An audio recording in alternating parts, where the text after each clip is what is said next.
Hello, my name is Rand, and welcome to Riff Masterclass. Today we're going to take a single guitar riff and turn it into an entire song. In this case, the song is by Iron Maiden and is called The Trooper, written by Steve Harris. And we're just going to take the opening riff, which sounds like this. Now the riff has that line played 4 times in a row. If you just take it once, that's all we really need because it is repeated. So that music is about 2.5 seconds long. I was able to turn that into an 8.5 minute song with at least 20 riffs and, depending on how you count it, maybe as many as 40 variations. And if you're thinking that I'm full of it, well, this is what I'm going to show you in this video. So first we're going to go through how to do this so you can learn some techniques that you can use in your own writing. And then at the end I'll play the full music video with 3 guitars on screen. I won't be showing the bass and the drums, but they're part of the recording. And of course when they did the song there were only 2 guitar players. Now they have 3, so I wrote 3 guitar parts for the final recording. So to do this, what we're going to do is divide that riff into pieces, and each piece is called a motif. The first motif is this one, and you know from the song they play that 3 times descending in a sequence. But they're all basically the same motif. The second motif is motif 2, and that's... So we're going to take those 2 things and write an 8.5 minute song out of this. So let's take a look at motif 1 and some of what we can do with this. One of the techniques I like to do is if the original part moved, then don't move it. If it wasn't moving, move it. So in this case, the original idea went down. Well, what if we don't move and we just sit in the same place?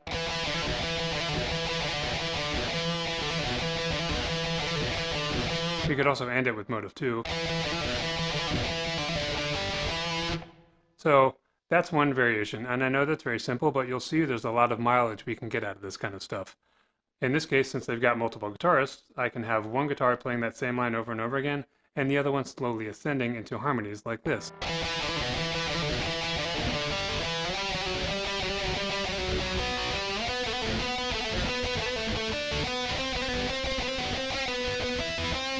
One of the techniques I use a lot is changing the direction of the last 2 notes in something so that once it goes up, and the next time it goes down. In this case, we're first going to add a note to the original motif. So it's originally like this. Well, what if we go up from there? That works. And then we can go down instead. And then we can reverse those last 2 notes. Instead of B-A, we'll go A-B. So we get... And then we have one more. So we end up with this riff.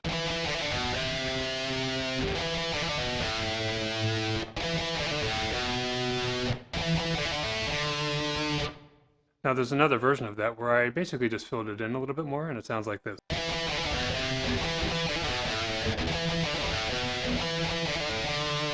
So that's 2 more riffs from the opening idea. As we all know, Maiden has multiple guitar players and they love to do harmonies. So when I recorded some of these ideas, I wrote these 2nd and 3rd guitar parts. And in this particular case, that riff I was just playing, I want to point this out. I'm not going to play most of these harmony parts for you because it's basically the same thing at a different pitch level. But in this case, I do want to play it because when I was playing it by myself, not along with the other guitar part I had just played on the recording, I realized it sounded good in G major because it basically is a G major variation.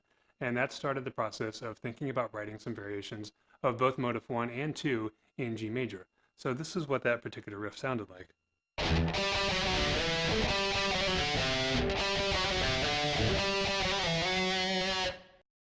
Another trick I like to do is to extend the original riff, and this is especially useful when there's already something like a sequence in the original.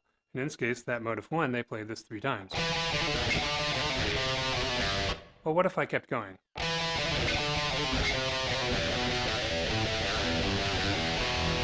Now, by itself, I might not use that as a whole section, but I can use that as an end to the original riff where you play the line 4 times, and then you play it maybe a 5th time, and you do that.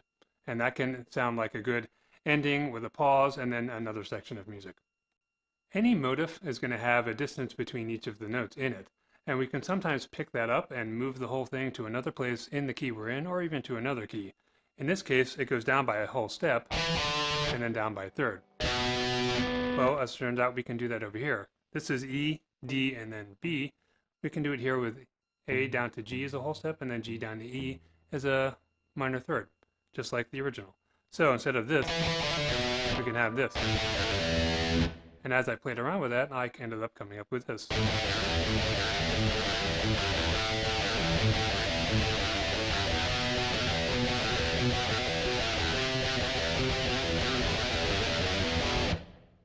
There's also a simplified version of that where I did this instead.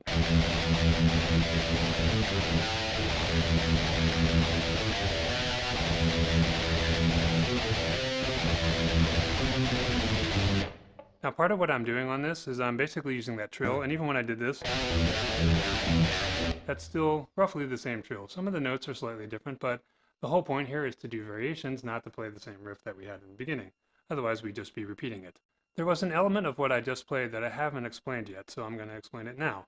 Sometimes what I like to do is take the rhythm from one of the motifs and get rid of all the notes. So in this case, Motif One has this rhythm. If you get rid of the notes, it's just, right? So you just heard me doing this. That's where I got that from. Now in this song, I used that rhythm several times. Sometimes it was part of another riff like the one I just played a second ago. But I also kind of had this idea for a section of music where all the guitars are doing that, and then one or more of the guitars stop doing it while one of them's still doing it, and those other guitars, they go off and they play other motifs that I haven't explained the variations on yet. So I'll get back to that in a minute. Earlier I was showing you this variation. Well, I can play that a little higher to start and go down this time. Last time I started down and I worked my way up. In this case, I'm going to start a little bit higher and work my way down.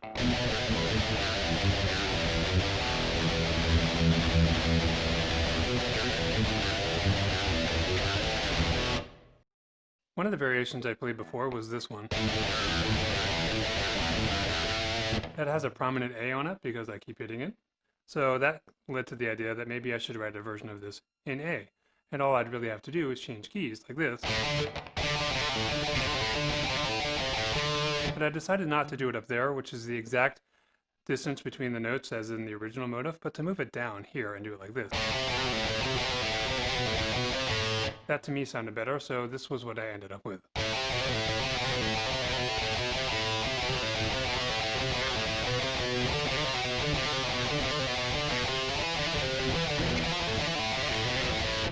It's a bit of a hard riff at the end there, but all we're really doing is a sequence moving it up just like they did in the original, except that they went down. We can sometimes remove an element from the original, and in this case, this element is the trill. So instead of this, we would just do this. This causes a feel change where we go to straight eighth notes, and the variation of that riff is like this.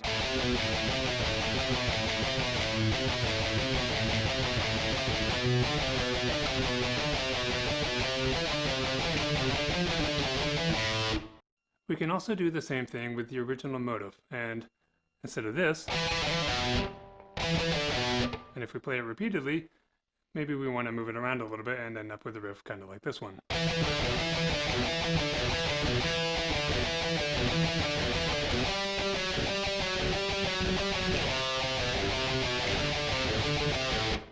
Sometimes we can also remove a note. In this case, we're going to remove a note from this.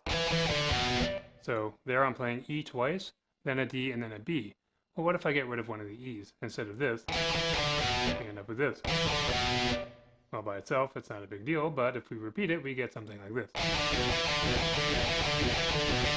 And then we can change the low note. So we go from this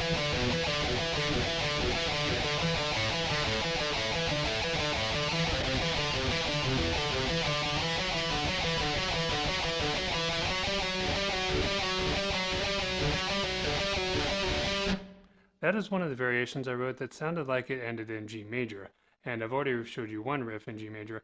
We're going to do a couple more before we're finished. What if we took the original motif and its sequence of going down twice and did the same thing in G major instead of E minor? So we would end up with something like this. But in this case, I decided instead of going down one string like that, I went down one note. There was no real reason for that, other than we're just trying to create variations, not necessarily duplicate the original, so why not change little things about this?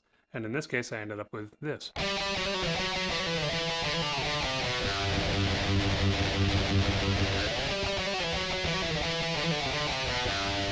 So far we've been doing everything low on the guitar, but there's no reason we can't play this motive higher. So instead of this, we would get this.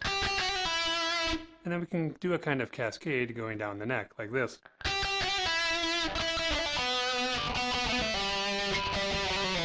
We can also go up.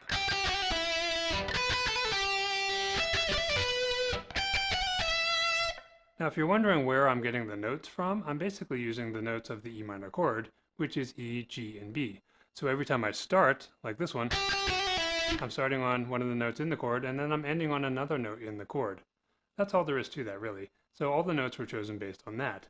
And one of the things we can do, since Iron Maiden does have 3 guitarists, is have one of the guys do this, and then continue holding that while another guy does this. And then after he's done that and still holding it, someone else can do the next one. So that is basically how I arranged it when I made the recording. Maiden is well known for doing multiple guitar parts while the bass is playing something different. And in this section where I have those guitars doing the call and answer trill like this, at some point all of them are doing that and there's no one holding down the fourth except for the bass, which is playing one of the variations we already did, which goes like this. It alternates between that and one of the variations on Motif 2 that we haven't gotten to yet. So far that's about 16 variations just on Motif 1. So let's take a look at Motif 2 and some of what we can do with that. Admittedly, I did a little bit less with this just because I had done so much with Motif 1 that, in true Iron Maiden fashion, I could end up with a song that's 20 minutes long. So let's take a look at Motif 2 and what we can do with that. And again, Motif 2 is this. So, as it turns out, Steve Harris, who wrote the song, did a variation on Motif 2 himself in the song, and it's the verse. So, originally he goes up, but in the verse he also goes down. So, he does it like this. And then Bruce sings a few lines.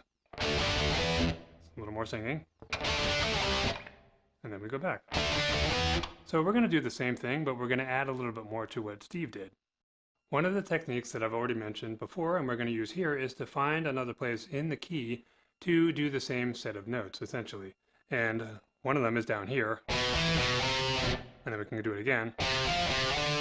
And that would lead to the original. So that sounds kind of like the end of a riff. So then, if we start with what Steve did, we get this. And then we go down. Now what? Well, there's another one down here. And then I ended up doing this, which is not the original motif. It's the same rhythm, but it's a different set of notes. But I did that to get down here so that I could end with, just like I played a minute ago. So the riff ends up going like this.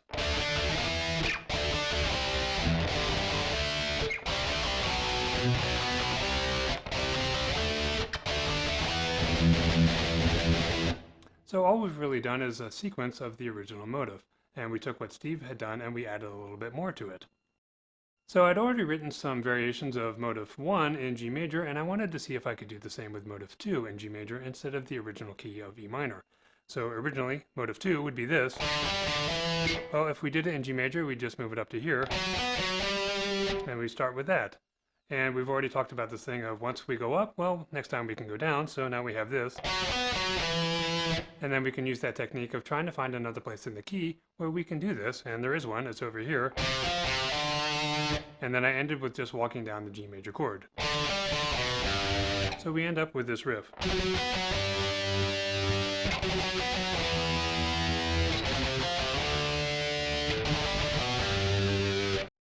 One of the techniques that you're seeing me use, but I haven't commented on yet, is to lengthen or shorten the notes so that instead of something going by really quick, it takes a lot longer. So for example, in this case, that goes by pretty quick.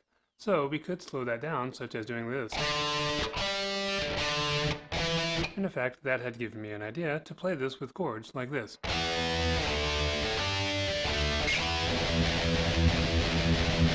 So that was another variation that I came up with, and I did it just by lengthening how long each note is held. Now, as it turns out, when I recorded that, I tried to come up with a harmony, and I ended up doing this. So I ended up writing another version of that. Very simple, I just dropped it in an octave and played it as power chords. Now in that case, it's not a variation on the original, it's a variation on a variation, but that's fine. We're just trying to write more material out of our original riff. One of my favorite techniques is to combine elements from one motif with elements from another. And in this case, we're going to take the Motif One rhythm, which is this, and we're going to play it with notes from Motif Two, which is this. So in this case, we're going to play each of those notes with that rhythm, like this. There's another way we can combine Motif 1 and Motif 2. In this case, I'm going to play Motif 1, and then I'm going to end on chords that come from Motif 2. And it's going to be the ones I just played, like this. So it's going to go like this.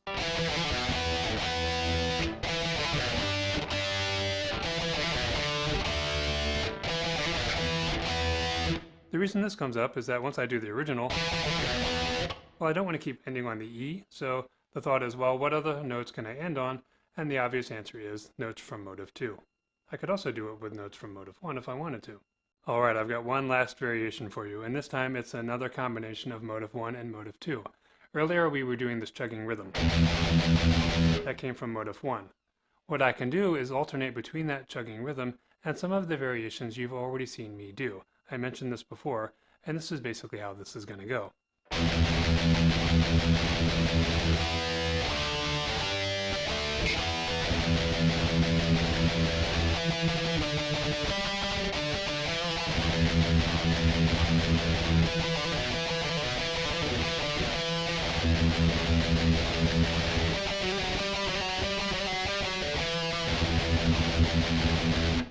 Now, when I recorded this, I decided to have one of the guitars always doing that chugging rhythm, and the other guitar do what I just did, where it's playing that rhythm too, and then it jumps off and it plays one of those variations I just did before going back to that chugging rhythm.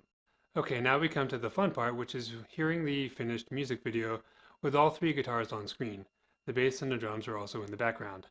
One of the things I did here was I started with the opening riff, and then I did somewhere between 2 and 3 variations before returning to the opening riff, kind of like an anchor, so that you don't just hear a constant run of variations and you never get anchored by hearing a familiar section of music.